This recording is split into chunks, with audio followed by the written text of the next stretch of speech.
Hey everyone, Catch 'em All Collectibles here with a combined PSA pack return and CGC card return video. The CGC return was over 100 cards, bulk, decent size, but a lot of duplications, so I'll just kind of show you the highlights. And the pack submission was pretty small, but one interesting thing, usually I do really large submissions, so I don't know if I've ever had a perfect all PSA 10 submission until this one, but yeah, 7 packs. I did the $100 a pack. It was right after the lower tiers closed. $100 a pack was probably too much to pay for the jungle, but these came out of a box break, and I took the two best art sets from the box, and I did get PSA 10s on all of them, which was nice. That would have been pretty rough to pay $100 for a PSA 10, but I did get away with not getting upcharged on the base set, so that was nice. I wasn't sure if they would if it ended up being a PSA 10, but yeah, packs are in a really weird spot now. The old ones really damaged the packs. Pat Flynn did a video where he cracked them out, and you could, in my opinion, you could really noticeably see a crease where they folded the flaps, and I'm pretty confident that if they were there on submission, it wouldn't have graded a PSA. I forget if he cracked a 9 or a 10, but yeah. As I said, I'll just show you kind of a summary here. But I guess continuing on the packs, finishing up the packs, especially the base first edition. I've been keeping an eye on these because I do have a handful of PSA 10 and PSA 9 first edition packs. At auction, there really doesn't seem to be that much of a difference between the old style that folded the flaps and the new style that doesn't, which blows my mind. I don't know if people, I mean, I guess people are buying the label, not the pack, right? Really confusing to me. I've been getting decent deals buying some graded. I don't know if I'm going to be able to, yeah. I don't know what went on with the CGC return, but I'm kind of bouncing all over the place. So many cases that have pretty bad scuffs, way more dust than I've ever seen, some kind of weird residue on these. But yeah, the packs are in a really weird place right now. I think it's going to take a while for the market to kind of even realize that there's two different pack variants, case variants.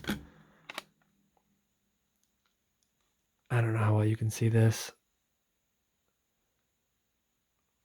And it doesn't really like wipe off easily. Really frustrating. I know Edison has mentioned in his videos before that he's like taken Windex, which I thought was kind of funny because I've not found anything on my cards bad enough to take Windex to them. Until this submission, I'll probably have to. So yeah, any pack collectors, if you're out there, I feel bad for the position you were put in. PSA changing the case is over if you were really far along in your goals, but yeah, I mean, if I were a pack collector, I guess I'd be taking advantage of this time to, while there doesn't seem to be a significant premium, sell my folded over packs and upgrade to the new cases for, I mean, if you get the right deal at auction, seemingly not very much money at all. Oh, let's see. Probably have to get rid of these so I could bring in the new batch. But yeah, Illustrator Charizards, I've got the Moltres.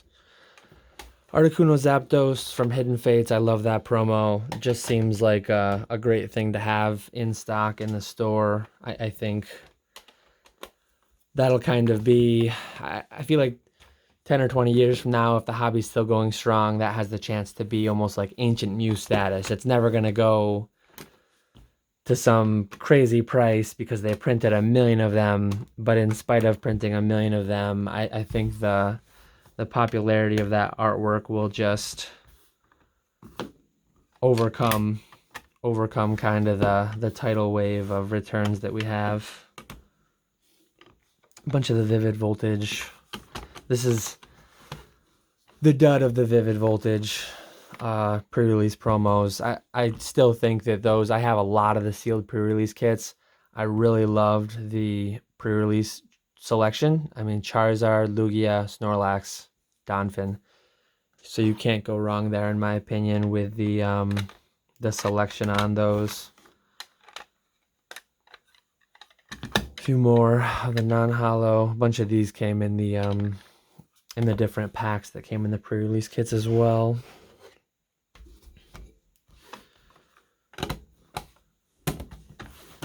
This whole submission, I don't think there was anything. It was like a true bulk submission. There wasn't really anything to, I guess the Kanazawa Pikachu was probably the highest tier thing, and then maybe like the stained glass birds in the higher grade.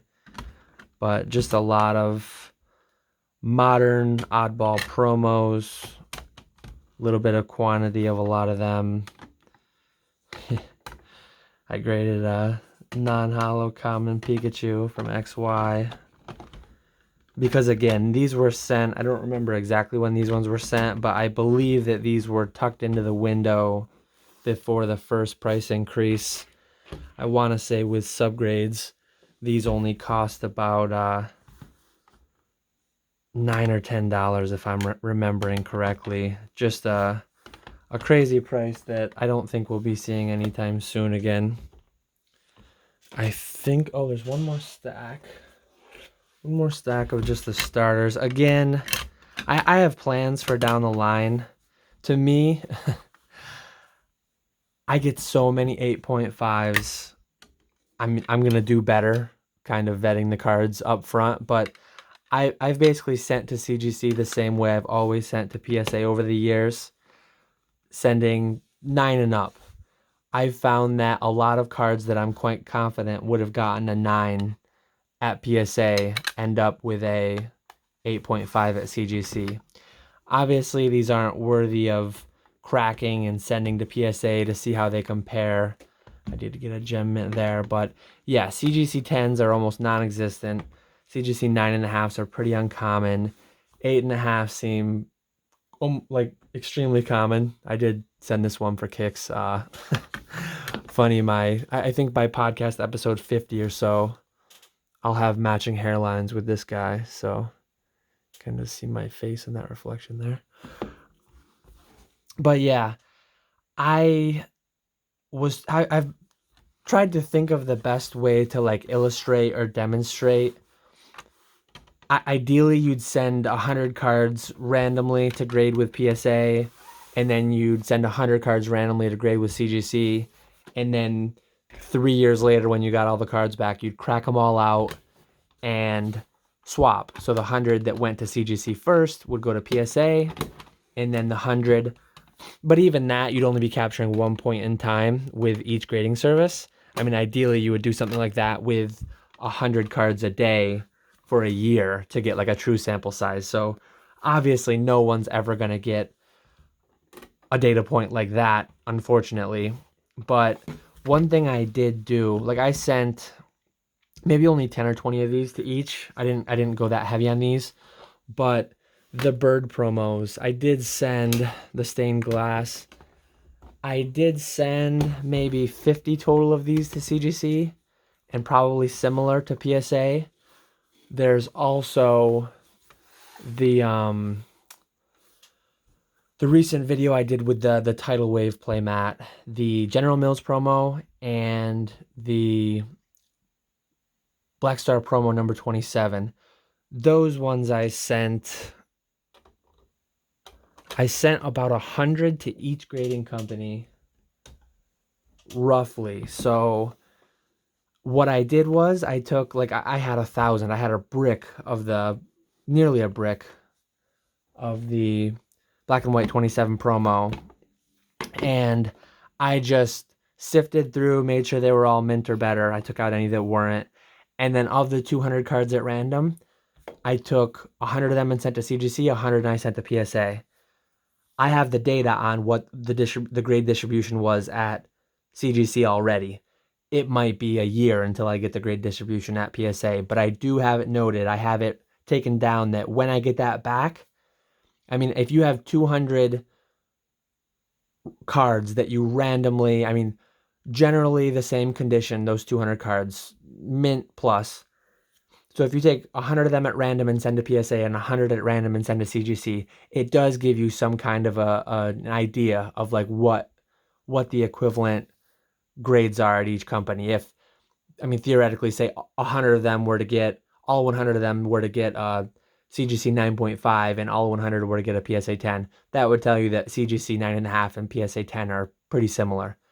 Obviously, there's going to be some kind of a distribution. So if you get 0 CGC 10s, 10 CGC 9.5s, and 90 CGC 9s, yet you get 80 PSA 10s and 20 PSA 9s, that would really tell you something. I mean, that would tell you that a lot of PSA 10s would cross to something like a CGC 9.5 or 9 or vice versa. But I have my own speculations as to what the equivalent grades would be.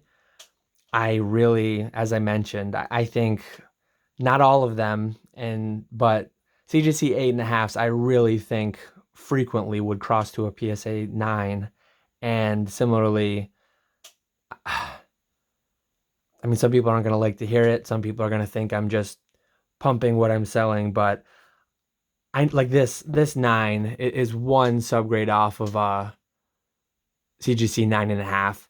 I am quite confident that a lot of my CGC 9s would get PSA 10s. Just the quality of card I'm submitting, how infrequently I'm seeing CGC 9.5s, how frequently historically I've seen PSA 10s. But that's all speculation right now. I don't really have any data to support it. Once I get the 100 card batches from PSA back in like a year, I'll readdress this. Whether or not, I mean, maybe I'm wrong. Maybe I'll end up getting all PSA 8s and PSA 9s with no PSA 10s. That would surprise me, given what I've seen grading many thousands, probably 10,000 plus cards with PSA over the past 7 years. But yeah, I mean, we'll wait for those to come back and we'll revisit and have that discussion. I mean, by then there might be another big dog grading company, and who knows? Who knows where we'll be? It's been a crazy 18 months, and I'm looking forward to the next several years or hopefully decades in this hobby. So yeah, I appreciate you all watching and listening to my ramblings. For this will be going live Friday. For Monday, I'll probably be doing a Troll and Toad Evo update, my monthly sales update, and I guess just for people who stayed till the end, kind of teasing what's coming Monday.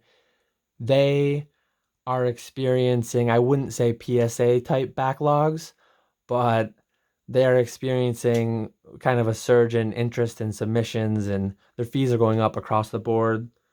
Their turnaround times are going up quite a bit. So yeah, I'll show my monthly sales and I'll kind of discuss that. And I'll also have a couple more little interesting things for that video. So yeah, again, I appreciate you watching and I will catch you all later.